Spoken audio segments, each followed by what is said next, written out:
بسم الله الرحمن الرحيم. الآن خفف الله عنكم وعلم أن فيكم ضعفا، فإن يكن منكم 100 صابرة يغلبوا 200، وإن يكن منكم 1000 يغلبوا 2000 بإذن الله، والله مع الصابرين. ما كان لنبي أن يكون له أسرى حتى يثخن في الأرض، تريدون عرض الدنيا والله يريد الآخرة، والله عزيز حكيم. لولا كتاب من الله سبق لمسكم فيما أخذتم عذاب عظيم، فكلوا مما غنمتم حلالا طيبا، واتقوا الله إن الله غفور رحيم. يا أيها النبي قل لمن في أيديكم من الأسرى إن يعلم الله في قلوبكم خيرا يؤتكم خيرا مما أخذ منكم ويغفر لكم، والله غفور رحيم.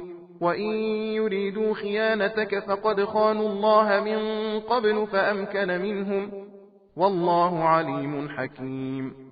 إن الذين آمنوا وهاجروا وجاهدوا بأموالهم وأنفسهم في سبيل الله والذين آووا ونصروا أولئك بعضهم أولياء بعض، والذين آمنوا ولم يهاجروا ما لكم من ولايتهم من شيء حتى يهاجروا، وإن استنصروكم في الدين فعليكم النصر إلا على قوم بينكم وبينهم ميثاق، والله بما تعملون بصير.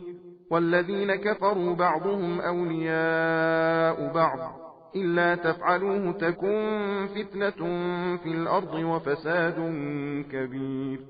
والذين آمنوا وهاجروا وجاهدوا في سبيل الله والذين آووا ونصروا أولئك هم المؤمنون حقا، لهم مغفرة ورزق كريم.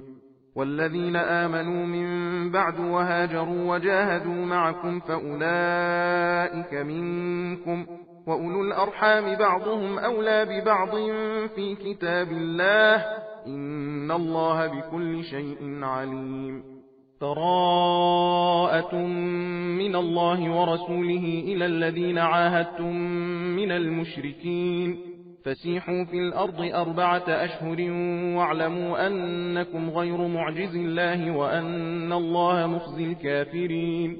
وأذان من الله ورسوله إلى الناس يوم الحج الأكبر أن الله بريء من المشركين ورسوله، فإن تبتم فهو خير لكم، وإن توليتم فاعلموا أنكم غير معجز الله، وبشر الذين كفروا بعذاب أليم. सबील कुरान हिदायत का रास्ता।